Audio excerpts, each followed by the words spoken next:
Hey everybody, so this is a review of Module 2.1, which in 2.1 we covered nomenclature, classification of different molecules, as well as compounds, and we kind of did an overview of the periodic table. On this first slide, I've got the periodic table broken out just because that's going to be a very important part of any type of nomenclature. And whenever you're looking at the periodic table, you need to be able to break it down into considerable broad categories. So this is basically the periodic table that you're given with the exception of all of this information. Now, what you can do with the periodic table is starting over here, you can basically draw a line through boron, silicon, arsenic, tellurium, astatine, and segment off a huge chunk of the periodic table. This right-hand side of the periodic table are your nonmetals. Now, everything to the left of that, so the left-hand side of the periodic table, those are going to be your metals. Now, whenever you see a compound made up of metal plus a nonmetal, you are talking about a compound that is an ionic compound. Now, within this group of metals, you can break them down into larger number of categories, but there's one group that you really need to be familiar with, and that's this section in the middle. And I'm going to highlight them. These are known as your transition or your T metals, transition metals. These have a number of different characteristics. For example, they can be +2 and +3 ions. But then if you look on the left, further to the left on the periodic table, they're a little bit more consistent.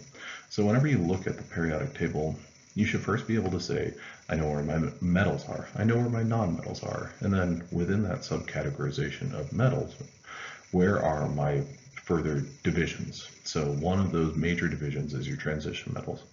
Okay, so what I was saying previously, though, was if you have a metal and a nonmetal, you've made an ionic compound. What that means is if you have a nonmetal,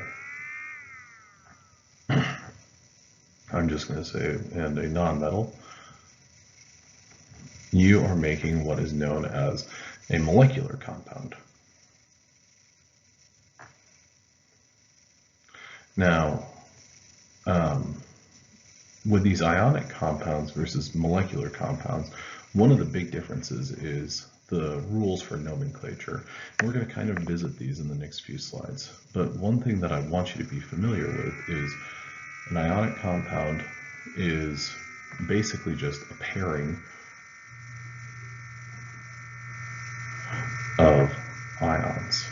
Okay, so I bring that up just because we also talk about polyatomic ions. And one example of those is the phosphate ion, PO4 3-. Well, that phosphate ion, that's made up of a bunch of nonmetals. But if you had something like Mg magnesium phosphate, Mg3PO4 2, that would be an ionic compound. And it seems a little bit counterintuitive, or it seems a little bit weird, but keep in mind those groups of molecules known as polyatomic ions. And you're going to be given a sheet listing all the polyatomic ions, so just be familiar with that, or just be familiar with that whenever you're answering questions on your exam, on your assessments. Okay, so now what I've given you here are a couple of different compounds. You saw these in your assessments. The first one is BeCl, boron chloride. Okay, you should be familiar enough with the periodic table to know that Be is beryllium. Boron is B. Okay, now the second thing with respect to beryllium is it's in the second row, or second column on the periodic table, and it's on the far left-hand side of the periodic table. So column number 2, substances found in column number 2 are going to form +2 ions. So Be +2. Okay, now chloride ion. Okay, so we've got this suffix here, chloride versus chlorine. Anytime you see anytime you see that IDE, you should be thinking it is an ion. So Cl- is that particular ion.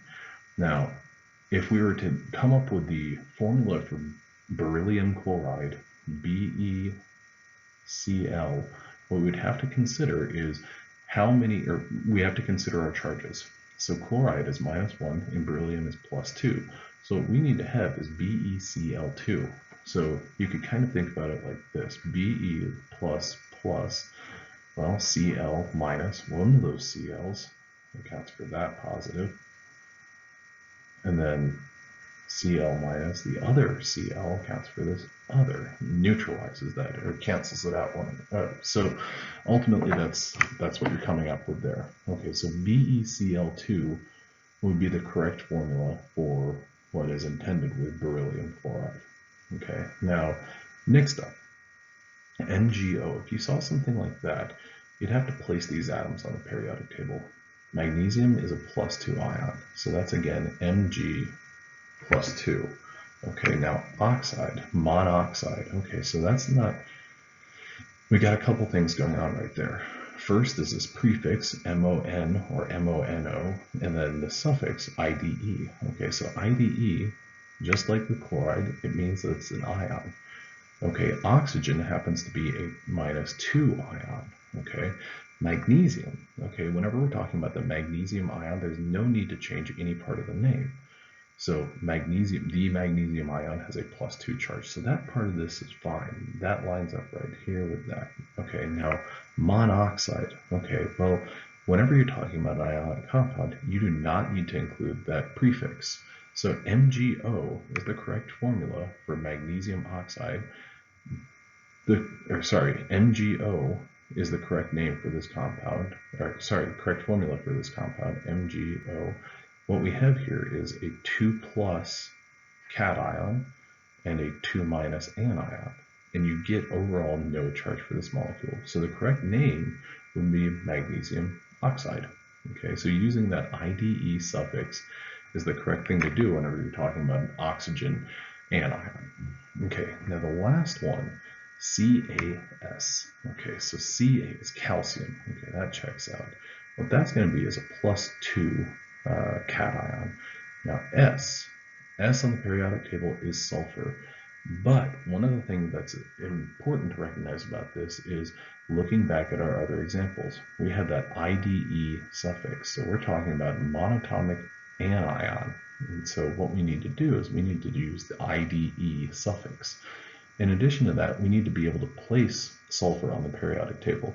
Sulfur has some properties very similar to oxygen in that it commonly is going to form a 2- ion, and that 2- ion is sulfide.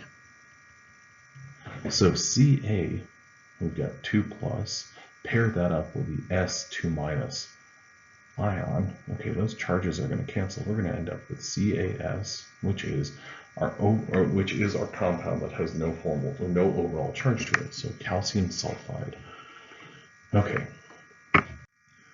Now, the last example that I wanted to get into is something where we're talking about a molecular compound. So I'm going to use two examples. If we saw something like this, CO, actually I'll use three examples. CO, we've got carbon and we've got oxygen. This is actually a substance that you've heard about at least. It's something, if you live in a home with a gas furnace, you should have a detector for this. This is a compound known as carbon monoxide. Okay, in this case, we're making a molecular compound from two non-metals. Okay, so these two non-metals pair up. We have carbon monoxide. We use that MONO, our prefix, and we use that IDE suffix. So keep that in mind whenever you're making a molecular compound. Similarly, CO2. Well, what is this called? Carbon dioxide. Okay, now we've got the same sort of things that are going on there. We've got carbon, and then we've got two of our oxygen atoms. So we have two oxygens, so we use that Di, to reference how many oxygens there are. We've also got that IDE suffix. Now the last one that I want to talk about is N2O4. Okay, so this is a pairing of nitrogen and two nitrogens and four oxygens. So in a single molecule of N2O4, there are two nitrogen atoms and four oxygen atoms. So what will we come up with for a name of this? Okay, since in our first atom we have two of them, what we want to do is we want to use that numerical prefix. We want to say dinitrogen. And then what we want to do is we want to say how many, and then our oxygens, we want to say TETR. TETR indicates 4, so it's short for tetra. And what we're going to end that with is OXIDE. So we've got IDE suffix, we have our number of oxygens included, so dinitrogen tetroxide. Okay, so now let's look at, for a comparison, N2O4 and CO2. Okay, so we have some similar players there. Let's look at our first atom. We have one carbon in carbon dioxide. We have two nitrogens in dinitrogen tetroxide. Fundamental difference there is that we only had one carbon. We did not use a prefix for the first atom that was listed. Okay, so we did not call this monocarbon dioxide. We said it was carbon dioxide.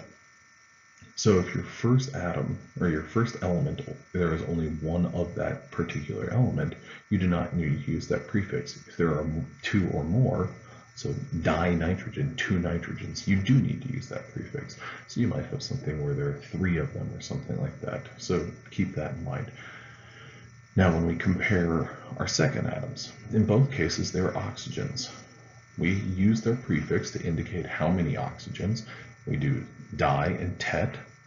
Then we also finish them with that IDE suffix. Okay, so I hope this is helpful. Keep this in mind whenever you're looking at a molecular versus an ionic compound. Follow these kind of guidelines and you'll be all right. Always reference the periodic table to see what the approximate charges or what the charges of the different substances are. If you're talking about an ionic compound, likewise, be sure to be familiar with your polyatomic ions so that you know what they are and where they can contribute an overall charge. All right, thank you very much. Have a good one.